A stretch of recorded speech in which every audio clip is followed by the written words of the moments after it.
Hello everyone. In this lecture we'll be looking at a simple example problem of free surface flows, which is a uniform flow down an inclined plane. In general, when you have free surface flows such as this, you can also have undulations on the surface, but we'll be looking at the problem of undulations and waves on the surface in a later lecture. One of the simplest examples that comes to my mind right now is the case of a thin tear film that is rolling down your eyes when you keep your eyes open. That's an example of a thin film, and essentially the gravitational force basically causes the thin film to drain if you keep your eyes open for sufficiently long. This also occurs in many other situations, and to illustrate this problem, we've considered a simple inclined plane which is making an angle theta. Gravity is acting vertically downwards. It's a uniform flow, hence the thickness of this thin film is constant. We'll call the thickness as H0. We'll also say that it's a free surface flow. Therefore, we know the density and the viscosity of the fluid. The viscosity of the surrounding fluid is 0. The pressure inside is some P. We will determine this. And the pressure outside, we'll call it as just P infinity. And we will also have to define the coordinate system precisely. So I will take a coordinate x along the plane going downwards, and I have another coordinate y perpendicular to the surface. Therefore, the substrate or the surface is at y equal to 0 and the interface is at y equals h0. Now the goal of this analysis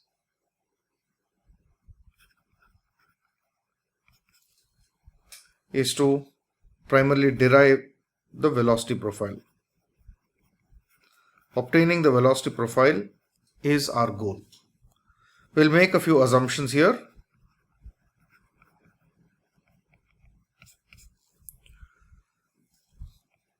Surface tension is constant.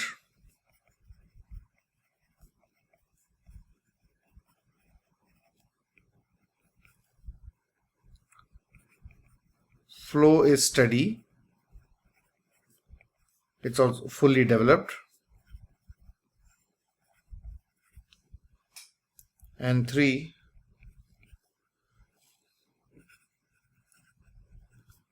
region above the film is passive. With these assumptions, a number of terms can be removed in our equations. If surface tension is constant, then Marangoni effect is gone. If the flow is steady and fully developed, time derivative terms disappear. If the flow is fully developed, then the velocity profile is not changing as I move in x, and the film above is passive. Therefore, the viscous effects from the above gas does not matter to us. Now, one has to keep in mind that if this is just a simple draining film, you need to provide a constant supply of fluid. Otherwise, the fluid would just keep thinning down. This is also true in a pipe flow. If you do not have a constant inlet fluid that is being pushed into the inlet, the standard pipe flow problem that you may have studied in fluid mechanics courses, where you get a fully developed parabolic profile, if you're not constantly pushing the fluid from the inlet, either by a velocity flow rate that is being given or through a pressure gradient, then the velocity profile will eventually slow down and the fluid will come to a halt. Now,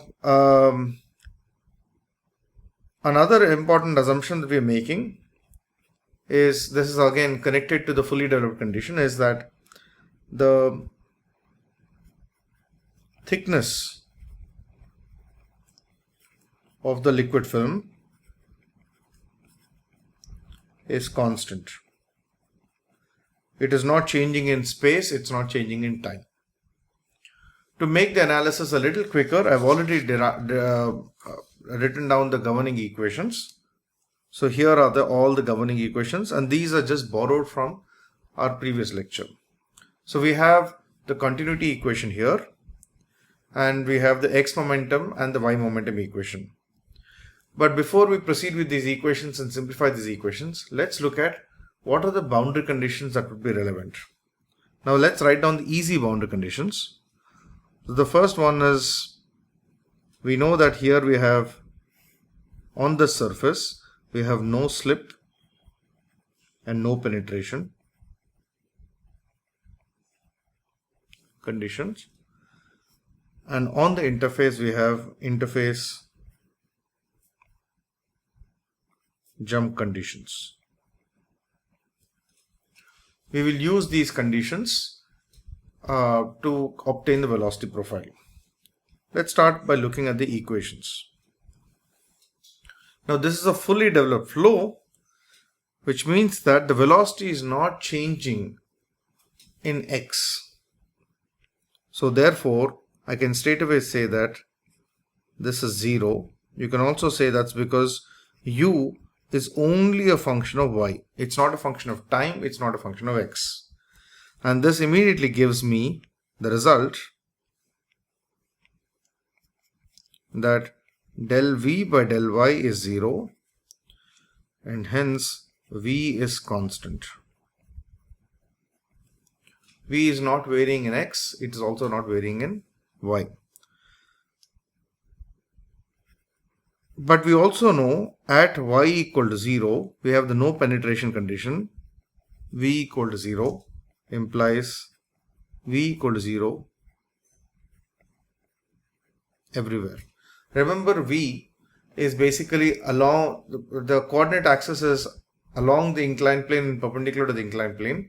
So v is the velocity component perpendicular to the inclined plane, and we have only drainage along the inclined plane, and we have no velocity perpendicular to the inclined plane. This allows us to immediately simplify a bunch of terms in our equations. For example, if v is 0, I can straight away get rid of this term. I have steady state, so therefore this term is 0. It's fully developed, so therefore this term is 0. We do not have any variation of velocity in the x direction, so this term is also 0. Further, this is a gravitationally driven flow, not a pressure gradient driven flow, and therefore I can also say that this term is 0. So this is not a pressure driven flow in the conventional sense. Okay, and therefore the equation just simplifies to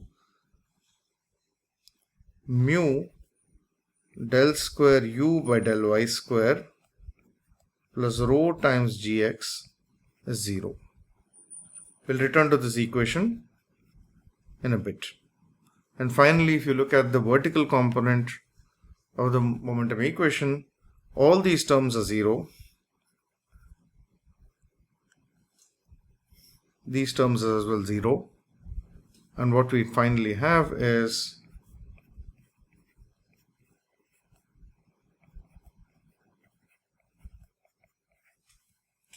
these are the equations that we have. Okay. So let's write down all these equations again.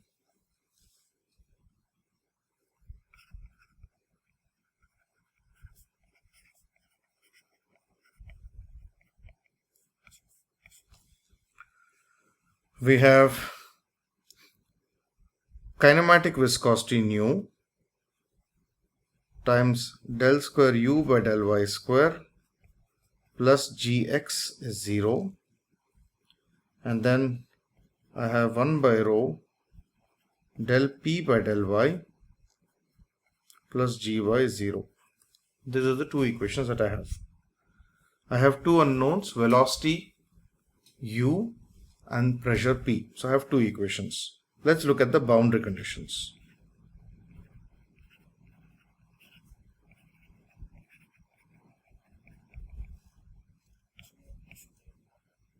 We already know that by no slip condition we have at y equal to 0, u is equal to 0. That's the first condition. This is the no slip condition.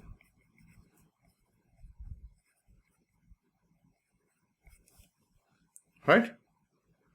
And where do we use the no slip condition? If you look at the first equation that I have written down here, let's give these equations labels. Let's call this equation A and equation B. If you look at equation A, then it's a second order differential equation. In fact, actually, I can replace the partial derivative for u with total derivative. And this is a second order differential equation for u, and I can integrate it twice, and I will get two constants, which means that I will need two boundary conditions for u. Let's do that.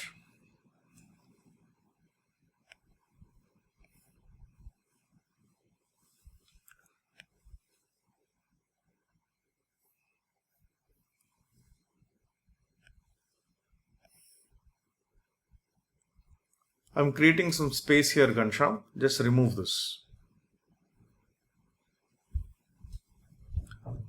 So let's integrate equation A.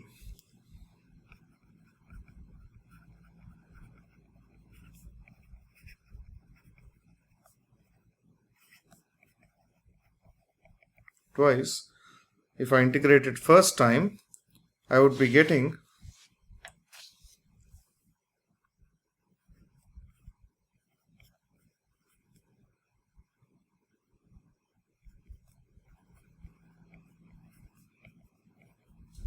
C1.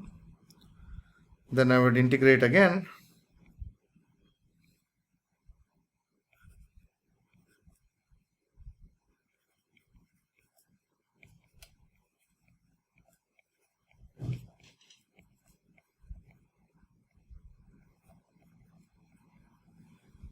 I have these two conditions. I have to determine these two constants. Let's look at the first condition.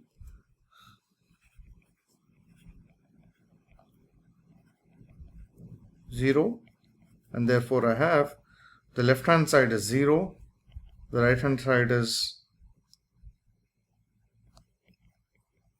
0 plus C2. Therefore C2 is 0.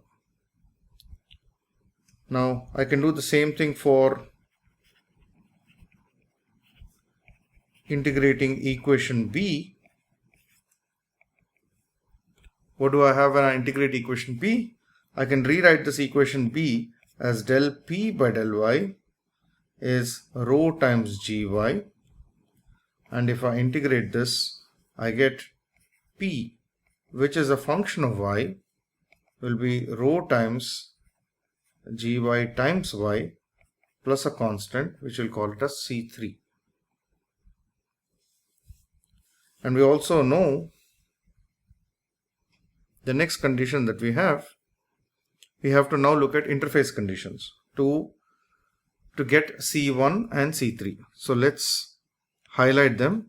So we still don't know C1, as we still don't know C3.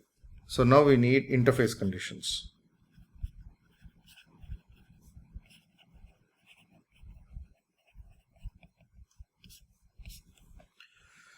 To do this, I've already written down the normal stress balance from the previous lecture. This is done for a free surface flow, and this looks like a fairly complicated equation, but let's make many simplifications based on the assumptions that we've taken. The first assumption we've taken is that the interface is flat. For a flat interface, I know that Hx, which is nothing but dH by dx, is identically 0. And immediately this means several terms drop out in the equation. For example, this entire term drops out. Ux fully developed, therefore this term drops out. Curvature term drops out. Right? So basically all the terms except pressure drop out, and this immediately means P infinity minus P is equal to 0 at y equals h naught. Remember, the interface conditions are at the interface.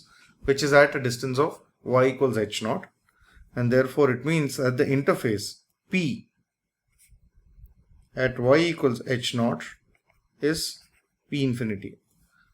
That's consistent with what we have already seen, that you will have a pressure jump only when you have curvature. This is a problem where surface tension is present, but you do not have a pressure jump because there is no curvature, right? So that's the condition that we have got, and now we can use this condition to determine the constant C3. Okay. We label this condition as C.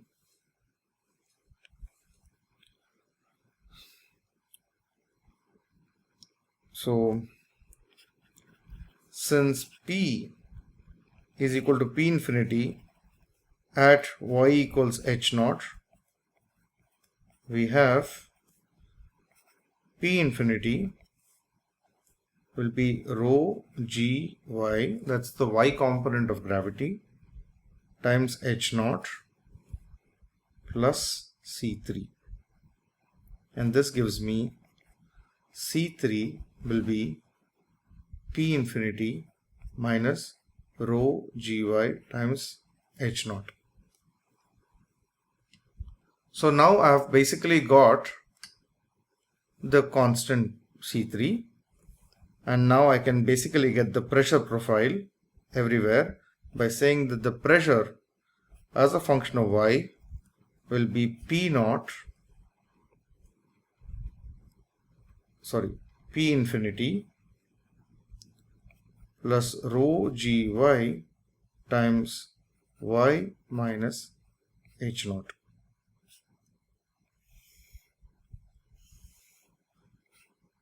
We'll interpret this more carefully a little later, but now let's look at the tangent stress balance. Now the tangent stress balance, I've not really written anything here. The reason for this is because the tangent stress balance is significantly simpler because we do not have any viscosity at the top, and we also don't have any Marangoni stresses.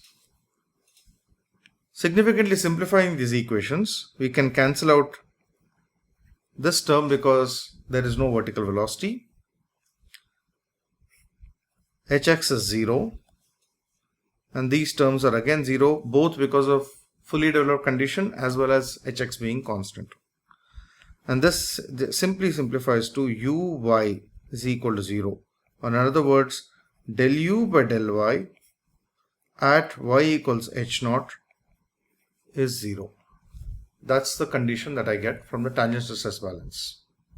So now I've got the boundary condition for velocity at y equals h naught. I can basically look at the constant C1 now and say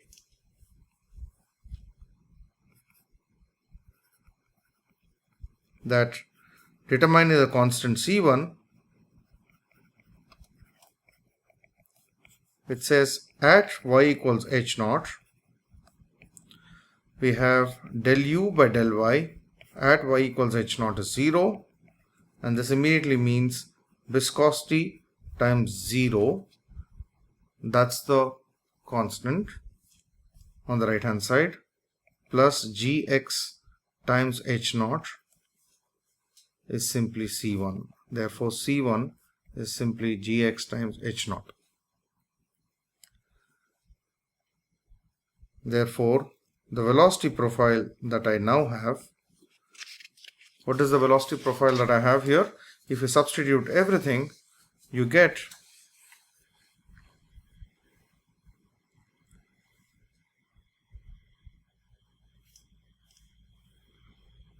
minus gx by nu y square by 2 plus c1, that is gx into h naught times y. That's my velocity profile. Or this is also nothing but gx by nu times h naught into y minus y square by 2. Now let's look at what is the expression for gx. If I take a small part of the wedge, I have gravity downwards, g. What I now have is, I have the two components of the gravity.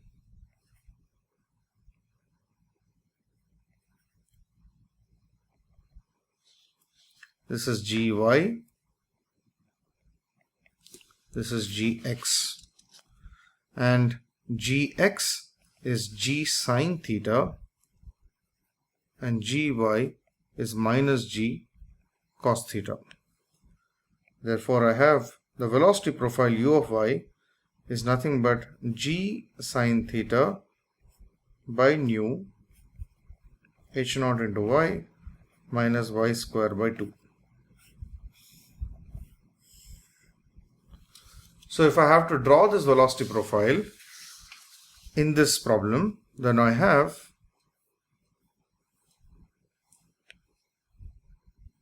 the no slip condition at the bottom and the stress free condition. So here I have del u by del y is 0. Here I have u equal to 0, and this is a half parabolic profile flowing down the incline. Okay. What about pressure profile?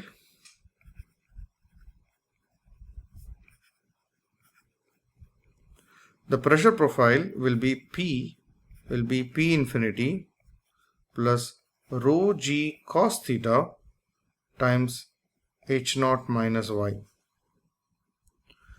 So when you are at the interface where y equals h naught, the pressure is P naught, but as you go down the interface, as you go towards the substrate, the pressure increases because of gravity. That's just hydrostatic pressure. There are a lot of interesting extensions that we can look for this problem, but we will stop here. And in a follow-up lecture, we'll look at a case where the interface is not flat, but is changing its shape.